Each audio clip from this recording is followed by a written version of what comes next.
Start by breathing with me for a moment and pay attention to what rises in the quiet between one thought and the next. Have you ever noticed how your chest tightens when the room is still, as if silence itself were a weight you are asked to carry alone? You open an app and are met with a wall of smiles, dinners, parties, trips, and voices, and then you lock the screen and the apartment returns to its natural sound, the refrigerator humming, a distant car, the faint electricity in the lamp. You stand there and it feels like the world is moving without you. That's when a dangerous story begins to form. If they are surrounded and I am not, something must be wrong with me. Loneliness is clever. It doesn't arrive as a shout. It arrives as a whisper that pretends to be logic. It says, everyone else has what you lack. But the whisper forgets to ask a better question. What exactly do they have, and do you want it? We confuse noise with nourishment. Noise is measurable. Messages, mentions, invitations. Nourishment is quieter. Dignity, attention, craft. The feeling that your effort means something beyond today. You can have all the noise in the world and still go to sleep hungry. You can live a day in near silence and go to bed full. The metric is not volume, the metric is value. And value is built in rooms where no one claps. At the start, solitude feels like an empty chair. You sit, and your mind throws 1,000 reasons to stand up. It says you should be everywhere at once, that you should be sprinting, networking, answering, proving. But the most honest parts of you do not sprint.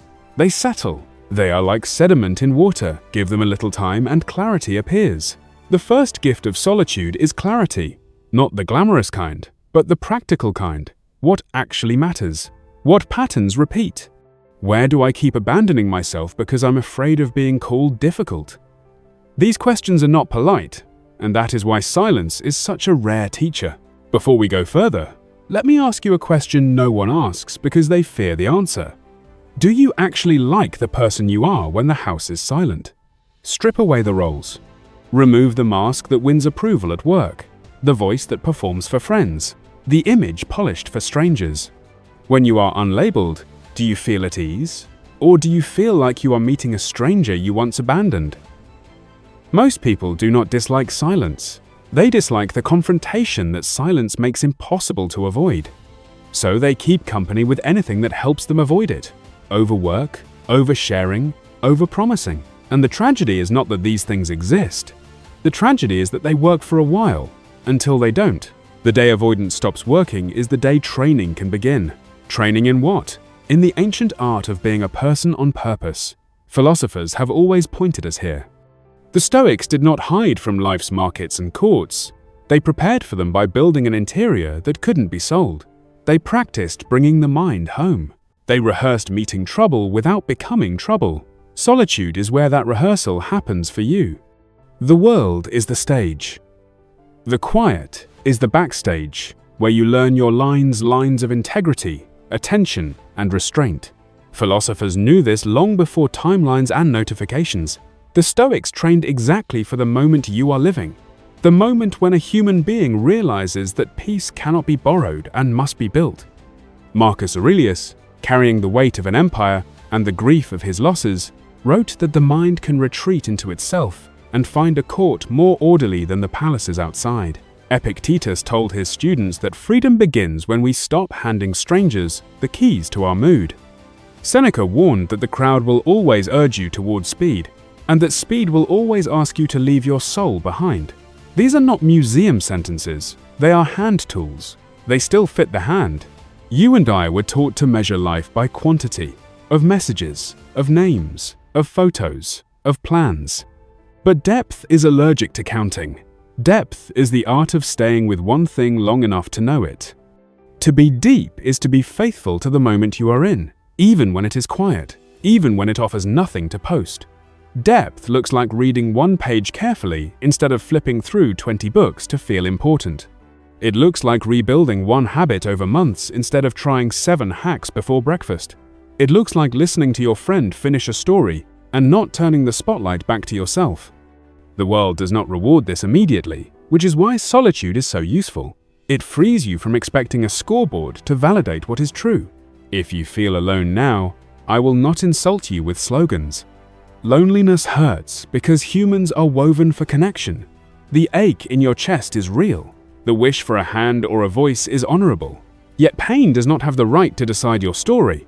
There is a difference between admitting the ache and obeying it. The first honors your humanity. The second sells your soul to the nearest distraction. Retreating into anything that keeps you from yourself, constant entertainment, low-quality company, habits that steal sleep only freezes the ache in place. Face the ache, name it, and then ask it, "What do you want me to learn?" When you begin to answer, even badly, solitude changes shape. It stops being a locked room and becomes a studio. It becomes the gym where strength is built and the library where clarity is studied. You will notice small, defiant shifts. You will cancel one obligation you accepted only to be liked. You will go to bed on time without announcing a goal. You will eat a meal slowly and call it dinner rather than content. Hours that felt like deserts become fields you are learning to plant. You see that not every quiet day is empty. Many are germinating. Let this be the agreement between us tonight. You do not need 100 people to respect your day. You need one person yourself to behave in a way that earns your own respect. If you keep that promise in the smallest rooms, the larger rooms will eventually open, and when they do, you will enter without bargaining away the quiet that built you. Practice 2 humble disciplines every day during this quiet season. First, learn to finish one small task without splitting your attention. Wash the cup all the way to the bottom. Write one honest paragraph. Stretch for 5 minutes and actually breathe through it. Second, learn to disappoint politely. Say no to the invitation that drains you. No to the conversation that spirals. No to the version of yourself that exists only to be accepted. These are not acts of isolation, they are acts of alignment. When others accuse you of being distant, remember that distance from what harms you is not coldness. It is care. There will be setbacks. You will have evenings when the silence returns like a tide and brings every old fear back to shore. On those nights, do not argue with the ocean. Light one lamp. Open one page. Choose one sentence to steady your mind. Perhaps a line from a journal or a philosopher. Read it slowly until it becomes a rhythm in your breathing. This is not a trick, it is training. The world trains for speed and spectacle. You are training for steadiness. There is a myth that togetherness is always better than aloneness, that a crowded table guarantees a satisfied heart. But you have sat at crowded tables and felt invisible. You have laughed at jokes that were not yours and left with a headache you could not name. Togetherness is a tool, it is not a god. When wielded well, it builds, heals, and celebrates. When wielded poorly, it numbs. Solitude is the workshop where you learn the difference. You learn to separate your need for community from your fear of yourself. You discover that connection chosen from calm tastes different than connection grabbed from panic. Consider the way a craftsman learns his trade. Hours alone with wood or stone. Cutting, shaping, sanding, failing, starting again. The world sees the finished chair. The craftsman remembers the quiet. Your character is the same. You cannot outsource this work. You cannot hire applause to replace it. If you skip the hours alone, you will sit on a life that looks polished and collapses under its first real weight. Solitude keeps you honest by refusing to clap. It asks for the only currency that matters, your attention paid in full. People will misunderstand you. They will call you distant because you do not overshare. They will call you arrogant because you stopped performing. They will call you fragile because you protect your mornings. Let them call. Names are not measurements. When words fly past you, ask a single question. Have I honored what I value today? If yes, keep building. If no, correct course gently. Responding to every opinion is how you lose the plot of your own story. Silence is how you keep it. The Stoics spoke often about circles, the circle of what you can control, and the circle of what you cannot. Loneliness grows when you pour your energy where it cannot bear fruit. Bring it home. You can choose your attention. You can choose your habits. You can choose what you feed your mind before bed and what you allow into your first waking minutes. Guard those gates as if your peace lives behind them, because it does. If you hand those keys to crowds, do not be surprised when you cannot find yourself in your own house. There is also a tenderness inside solitude that few mention. Beyond the discipline and the training, there is a sweetness. The first morning you wake and realize you do not owe anyone a performance. The afternoon you make tea and enjoy it without documenting it. The walk you take without headphones and laugh alone at a memory because no one is judging you for it. These are small freedoms, and they are signs that you are recovering the ability to be a person rather than a product. Recovery always begins quietly. Marketing arrives later. Build rituals that honor this recovery. A chair by a window that belongs to your thinking. A notebook that is allowed to be messy. A weekly hour with no connection except to breath and body. Cook something slowly. Mend something with your hands. Send one letter of gratitude with no expectation. Complexity exhausts the lonely. Simplicity steadies them. If you cannot carry 10 things, carry one thing well. Now let me speak to the fear beneath all of this. What if I stay alone? What if the right people never appear? What if I become so self-contained that my life hardens? The answer is simple but not easy. Solitude is not the end. It is the beginning that makes real connection possible. The point is not to wall yourself off. The point is to build a self you can bring to others without bargaining for your dignity. When you meet from fullness rather than hunger, relationship becomes a gift instead of a transaction. And gifts are not fragile the way bargains are. A garden offers a final image.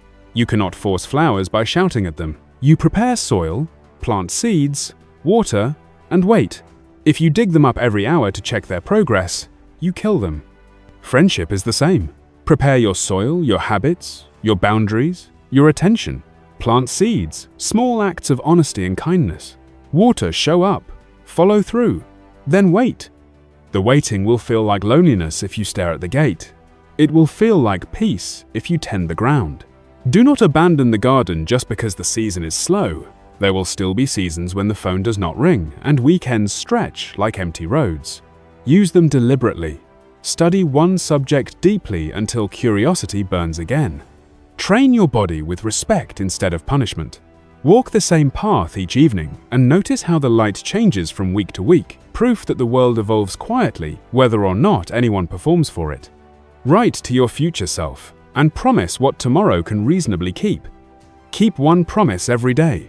Small integrity compounds into unshakable confidence. Remember too that solitude helps you see where you were complicit in your own exhaustion.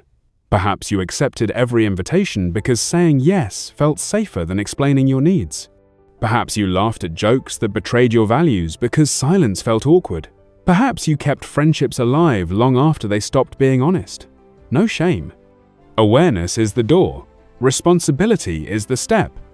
You are free to walk through both without announcing it to the crowd. If you are tempted to prove your growth to those who doubted you, pause. Proving is a performance for a jury that was never qualified to judge you. Quietly improve instead. Let your mornings testify. Let your clean calendar testify. Let the steadiness of your voice testify when conflict visits. The ones meant to walk with you will notice. The ones who demanded a show were never coming anyway. Here is a practice for the next 10 days. At sunrise, ask your mind a single question. What would peace choose next? Then do that small thing, even if it looks unimpressive. At night, write one sentence about what you honored and one about where you drifted. Do not scold yourself. Course correct with kindness. Harshness creates secret rebellion. Kindness builds honest discipline. This is how solitude graduates into self-respect. Let us step into the laboratory where inner strength is made. It is not a dramatic place. There are no crowds, no trumpets, no viral announcements. There is a chair, a breath, a page, a body that has carried you this far. You sit. You notice your thoughts attempt to sprint away. You invite them back without insult. You choose one worthy action and you do it all the way to done. That is the first weight lifted. That is a rep in the gym of solitude. Do it again tomorrow. This is the rhythm that rebuilds a life. You will discover that many things you called personality were actually coping strategies. The constant joking was camouflage for discomfort. The oversharing was a bid for closeness without the risk of intimacy. The endless busyness was a way to avoid the simple work of being present. Solitude is honest enough to show you this, and gentle enough to give you time to replace it. Replace speed with presence. Replace performance with sincerity. Replace the fantasy of being everywhere with the skill of being here. That single exchange changes everything. There is a story told about a sculptor who was asked how he carved an angel from stone. He said, "I just removed everything that was not the angel. Your quiet season is the chisel. Every time you say no to what dilutes you, you are removing marble. Every time you keep a promise to your future self, you are revealing wings you forgot you had. The work is slow. The result is sacred. Expect resistance from within and from without. Your own habits will try to bargain. Just one more scroll, one more night of pretending, one more project you agree to, though your gut tightens. Old patterns never leave politely, and others may resist too, especially those who benefited from you being available for their chaos. They will call your boundary a wall, because a gate that closes at night feels like a wall to someone who never learned to knock. Keep the gate. Protect your sleep. Your next decade depends on it more than any idol of productivity. When grief visits, and it will solitude, becomes a shelter rather than a sentence. You learn to sit with loss without drowning in it. You make tea for your sorrow and listen. You move your body so your sadness does not harden. You remember that love is not measured only by presence, but also by the dignity with which we carry absence. This is grown-up strength, the kind that can weep, rest, and still rise. Technology would like your attention to be a harvested crop. It will sell your loneliness back to you in smaller and smaller entertainments. Resist gently, but firmly. Set time for tools and keep time sacred for life itself. When you reclaim even an hour from the empire of urgency, you create a clearing where real thought can grow. In that clearing, ask better questions than, "Who texted me?" Ask, "What kind of person am I becoming when no one sees me?" Ask, "What would be worthy of a decade?" These questions rearrange your priorities in ways that cannot be undone. Now hear this carefully. Solitude is not lifelong exile. It is seasonal training. The seasons will change. The world will return with dinners and laughter and new names. You will join it with a posture you did not have before, grounded, generous, unafraid to be quietly yourself.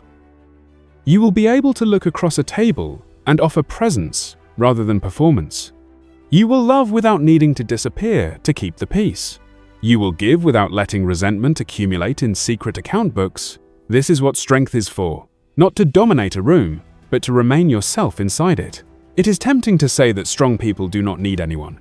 That is not true.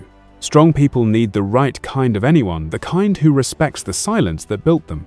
The kind who understands that some nights you will choose a book and a blanket because your soul asked for it, and they will not take it as rejection.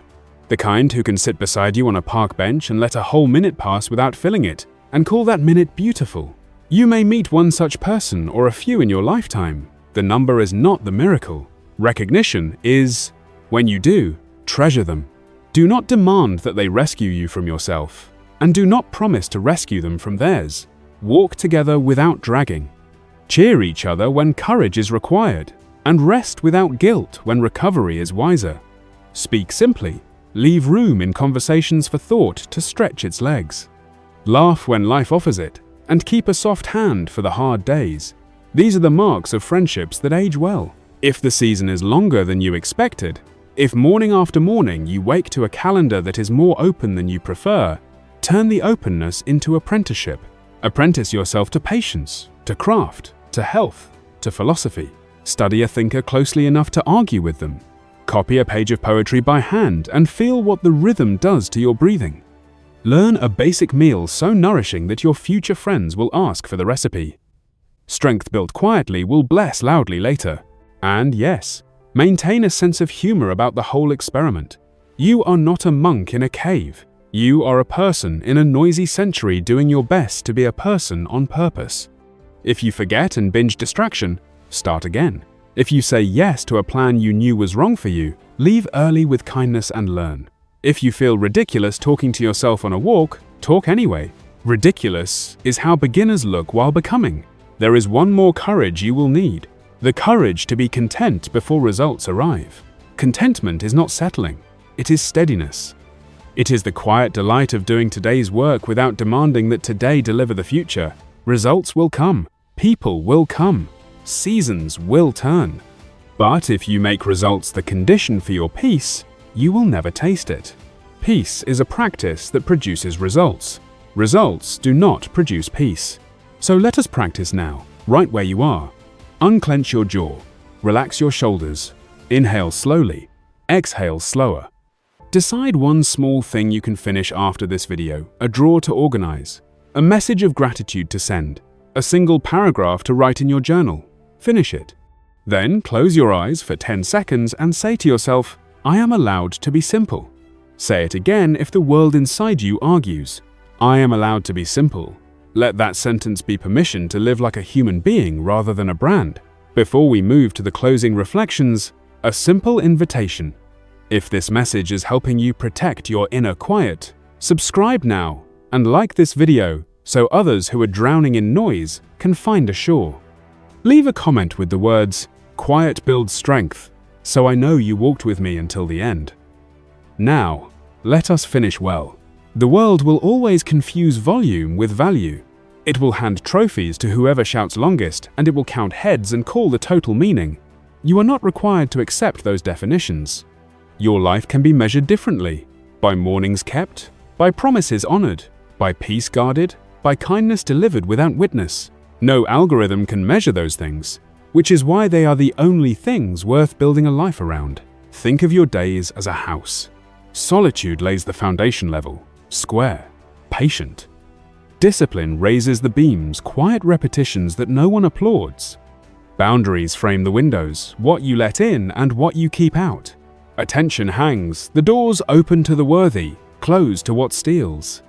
Gratitude is the light that warms every room. When guests finally arrive, they will feel the care built into every corner. Some will take off their shoes because they sense this is not a house for stomping. Some will speak softly without being told. The house itself will have taught them. Remember that crowds are not villains. Crowds are just collectives of fragile people trying to feel less fragile. Approach them with compassion, and do not look down on noise. Simply refuse to worship it. There will be seasons when you join the party and seasons when you leave early to keep a promise to yourself. There will be years when family fills the calendar, and years when your family is a book club and a bench under a particular tree. Nothing is wrong with you for moving with the seasons. The tree does, the river does. Why shouldn't you? On the days you doubt, return to first practices. Breathe. Clean one surface. Drink water. Step outside and stare at a patch of sky for 60 seconds. Open a page written by someone who lived before you, and let their hard-won sentences steady your own. Write one honest line. What hurts, what helps, what you intend. Simplicity does not fix everything, but complexity breaks almost anything worth keeping. Keep it simple enough that your soul can breathe. Bring your attention now to the person you are becoming. Imagine their posture, their room, their friendships, their laughter, their calendar. Notice what is not there. Frantic proving, crowded obligations, the constant dread of letting someone down. Notice what is there. Margin, depth, the ability to recover, a small group of people who make you better and let you make them better. That person is not imaginary. They are you, built day by day through humility in solitude. If you have walked alone for a long time, I honor you. You are not behind. You are not strange. You are not broken. You are early. You arrived at the lesson many postpone until life forces it upon them. You learned to hold your own hand. You learned that your words can soothe you, that your effort can move you, that your values can house you when weather turns. Early learners often live quietly for a while because the world does not pay attention until something glitters. Let your steadiness be the glitter. I promised you a final reflection that can change how you see solitude forever. Here it is. The opposite of loneliness is not popularity, it is presence. Presence with your breath, presence with your work, presence with the few who matter. Popularity is a mask that slips the second the room empties. Presence is a face you carry even in the dark. Practice presence and you will not fear empty rooms, because empty rooms will no longer be empty, your life will be in them. So here is the truth we've been moving toward. The lack of friends is not a verdict, it is a variable. It is a piece of your current equation that can change as you grow, but it does not define the answer. What defines the answer is the quality of the person solving it. Become a person of quality, honest, steady, gentle, and brave, and the math of your days will produce meaning whether the room is full or quiet. When you finally meet the ones who belong, they will not ask you to dim to make them comfortable. They will not tug at the threads of your boundaries and call it love. They will bring their own light, and you will recognize its temperature. The conversation will feel like returning home to a house you built before you knew you were building it. You will bless each other's quiet and, together, choose when to be loud. That is adult friendship. We end where we began, with the sound of a room at peace. Listen to it for a moment. Let your shoulders drop. Let your jaw unclench. Feel the mercy of this second. You are allowed to build a life that honors this feeling. You are allowed to choose fewer, truer, slower. You are allowed to be rare, and it will be okay if not everyone understands. Depth is a language with a small vocabulary and a lifetime of meaning. If this message spoke to you, support the work so it can reach the person you used to be. Subscribe to the Stoic Mind, like this video, and tell me in the comments, quiet builds strength. Then choose one of the videos on the screen. It will meet you where you are and help you take the next small step. Walk gently. I'll meet you in the quiet.